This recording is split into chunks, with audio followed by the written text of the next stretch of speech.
This is a story of perpetual motion, of sheer, overwhelming scale. This is the Great Migration, an epic journey undertaken by 1.5 million wildebeest, joined by hundreds of thousands of zebras and gazelles. Together, they embark on the most grueling overland odyssey on Earth, a relentless trek across the vast, sweeping plains of Tanzania's Serengeti and Kenya's Masai Mara. This is not a journey of choice. It is an odyssey of absolute necessity. Every single year, this colossal herd follows an ancient script, a natural law dictated purely by the weather. They are locked in a ceaseless pursuit, chasing the promise of life-giving rain and the fresh, nourishing grasses that follow in its wake. There is no single leader, no commander guiding the way. Instead, this massive, moving city navigates using a form of collective intelligence, reading the direction of the wind and sensing the distant scent of storms on the horizon. Their journey is a continuous, looping cycle, stretching across thousands of kilometers and taking nearly a full year to complete. Their year begins on the southern Serengeti Plains, near the Ngorongoro Conservation Area. Here, the landscape is lush with new growth, a bounty spurred on by the early rains.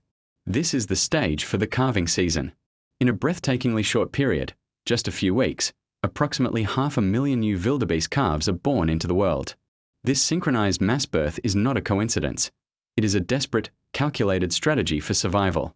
The goal is to overwhelm predators like lions and hyenas with sheer abundance of prey, a tactic designed to ensure that enough calves survive the initial, vulnerable onslaught. For these newborns, the race for life is immediate. Within minutes of being born, often in less than an hour, these tiny calves must find their legs and learn to run. Their very first steps are a sprint against death itself. To fall behind, even for a moment, is to become an easy meal for the ever-watchful predators. But even this incredible, early vulnerability pales in comparison to the immense obstacles that lie ahead on their long march north. As the dry season tightens its grip, the lush grasses wither and vanish, turning the plains into a barren expanse.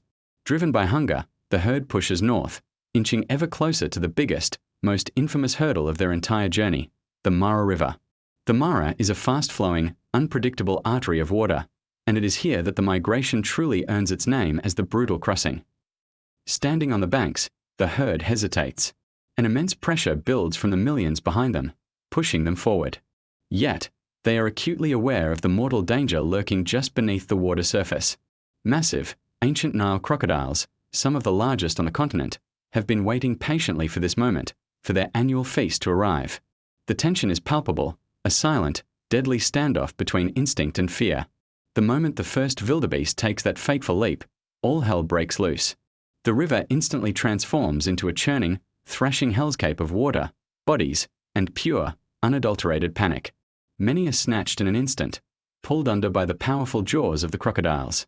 But tragically, countless others perish in different ways, crushed by the stampeding, panic-stricken herd or simply swept away and drowned by the powerful, unforgiving current. Only the strongest, the luckiest, and the most determined will make it to the opposite bank to continue their relentless march. But beyond this raw, visceral drama of survival, the wildebeest are more than just travelers. They are architects of their own environment. They are, in a very real sense, the savanna's gardeners. By grazing down the grasses, they trim the landscape, and by enriching the soil with nutrient-rich dung, they fertilize the ground, preparing the land for the next generation of plants. Their ecological role is pivotal, shaping the very ecosystem they depend on. Furthermore, this enormous movement is a masterpiece of symbiosis. Wildebeest, zebras, and gazelles travel together, yet they rarely compete for food. Zebras, with their strong teeth, graze on the tall, tough grass tips. The wildebeest follow, consuming the shorter, more palatable grass below. And finally, the gazelles move in, feeding on the tender, low-lying shoots and herbs left behind. It's a perfectly orchestrated, mobile feast. The zebras, with their excellent eyesight, also act as an early warning system, spotting predators from afar, while the sheer number of wildebeest provides a shield of safety and density for everyone in the caravan. Biologically, the wildebeest is an animal perfectly engineered for this marathon. They possess incredible stamina, capable of covering vast distances day after day. Their wide nostrils are designed to maximize air circulation, helping them stay cool in the scorching heat. And their side-mounted eyes provide a nearly 360-degree field of vision, a crucial defense for constant surveillance against lurking predators. Their movement and decision-making are not random. They rely on what scientists call swarm intelligence.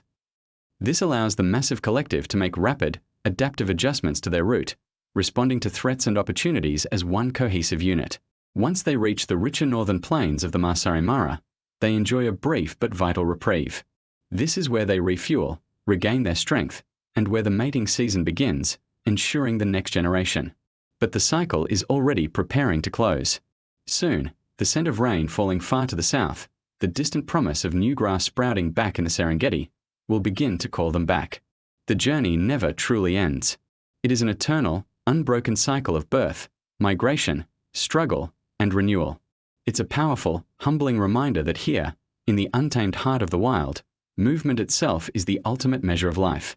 Thank you for watching. If you were captivated by this incredible story of survival, don't forget to like and subscribe for more journeys into the wild.